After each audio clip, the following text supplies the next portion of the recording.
എന്താ ഉത്തമ ജനങ്ങൾ നമ്മളോട് ഇങ്ങനെ പെരുമാറിയത്? അതേ, ഒരു പാർട്ടിയിലും പെടാത്ത നിഷ്പക്ഷമതികളായ കുറെ ജനങ്ങളുണ്ടല്ലോ, ആ തെണ്ടികളായി ഇത്തവണ നമ്മളെ പറ്റിച്ചത്.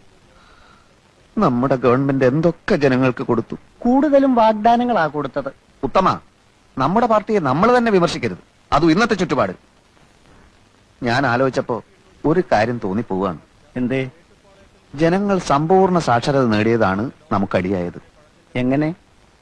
സാക്ഷരത നേടിയപ്പോ ജനങ്ങൾക്ക് വിവരം വന്നല്ലോ. അതുകൊണ്ടാണോ ഇത്തവണ അവർ നമുക്ക് വോട്ട് ചെയ്യാത്തത് എന്നാണ് എന്റെ സംശയം. അത് ശരിയാ, ജനങ്ങൾക്ക് നല്ല ബുദ്ധി വന്നാ പിന്നെ അവരെല്ലാ പാർട്ടിക്കാരെയും കല്ലെറിഞ്ഞ് കൊല്ലാനിടയുണ്ട്. മറ്റു സംസ്ഥാനങ്ങളിലൊക്കെ എന്ത് സുഖ, സിനിമാ നടനോ നടിയോ ആരെ വേണമെങ്കിലും അവർ ജയിപ്പിക്കും.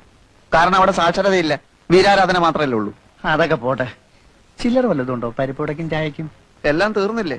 തെരഞ്ഞെടുപ്പ് കഴിഞ്ഞ പിന്നെ വീട്ടിൽ കയറിയിട്ടില്ലല്ലോ, പിന്നെ ഇവിടുന്ന കാശ്. എന്റെ അനുജനുണ്ടല്ലോ, ആ അലവലാതി അവിടെ നിന്നോണ്ട് എന്നെ നോക്കി ചിരിക്കുക. എങ്ങനെ ഞാൻ അവനെ ഫേസ് ചെയ്യും? വീട്ടിൽ പോവാതിരുന്ന വിശന്ന് ചാവുകയും ചെയ്യും. എന്നായാലും ഫേസ് ചെയ്തല്ലേ പറ്റൂ കോട്ടപ്പള്ളി. അതെ, തെരഞ്ഞെടുപ്പിൽ എന്തായാലും ജയിക്കുമെന്ന് വിചാരിച്ച് ഞാൻ പല വെല്ലുവിളികളും നടത്തിയതാ. ആകെ അബദ്ധമായി. ഞാൻ ഭയങ്കര ആവേശത്തിൽ അങ്ങനെ പ്രസംഗിച്ചുകൊണ്ട് നിൽക്കുകയായിരുന്നു. ജനങ്ങളുടെ കയ്യടിയും ബഹളവും കാരണം ആകെ പ്രശ്നം. അച്ഛാ, നേര് പറയട്ടെ, എന്റെ ഓരോ വാക്കിനും കയ്യടിയായിരുന്നു. അതിന്റെ ഇടയിലെ ഞാൻ മൂപ്പരെ കണ്ടത്. ഞാൻ കണ്ടു എന്ന് മനസ്സിലാക്കിയപ്പോ തന്നെ മൂപ്പര് പാർട്ടി ഓഫീസിനകത്തെ ഒറ്റ വലിച്ചില്ല. അപ്പൊ പിന്നെ എനിക്ക് ആവേശം മൂക്കാതിരിക്കൂ? INSP തെരഞ്ഞെടുപ്പിൽ ജയിച്ചാൽ പാതിമീശ വടിച്ചോളാമെന്ന് വീമ്പിളക്കിയവന്മാരൊക്കെ എവിടെ എന്ന് ഞാൻ അട്ടഹസിച്ചു. പിന്നെ ആളുടെ പൊടി പോലും കണ്ടിട്ടില്ല. അങ്ങനെയൊന്നും പറയണ്ടായിരുന്നു മോനെ.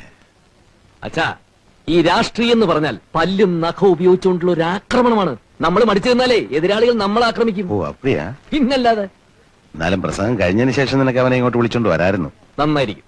ഈ കവർ കിട്ടുകൊണ്ട് ഞാൻ അവരുടെ ഓഫീസിലേക്ക് കയറി ചെന്നാലേ വളരെ നന്നായിരിക്കും. പ്രവേട്ടം വരുന്നുണ്ട്. എവിടെ?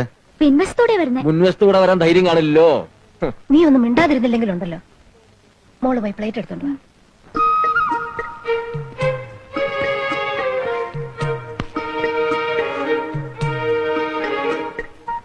എവിടെയായിരുന്നടാ പ്രഭേ നീ? ഞാൻ വന്നിട്ട് ദിവസം എത്രയായി? കയറിവാ, ഒന്ന് ഊണ് കഴിക്ക.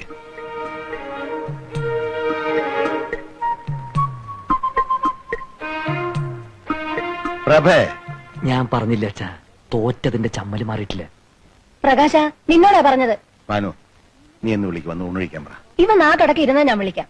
മോനൊന്നും മിണ്ടണ്ട കേട്ടോ. ഇല്ല ഞാൻ ഒന്നും മിണ്ടുന്നില്ല.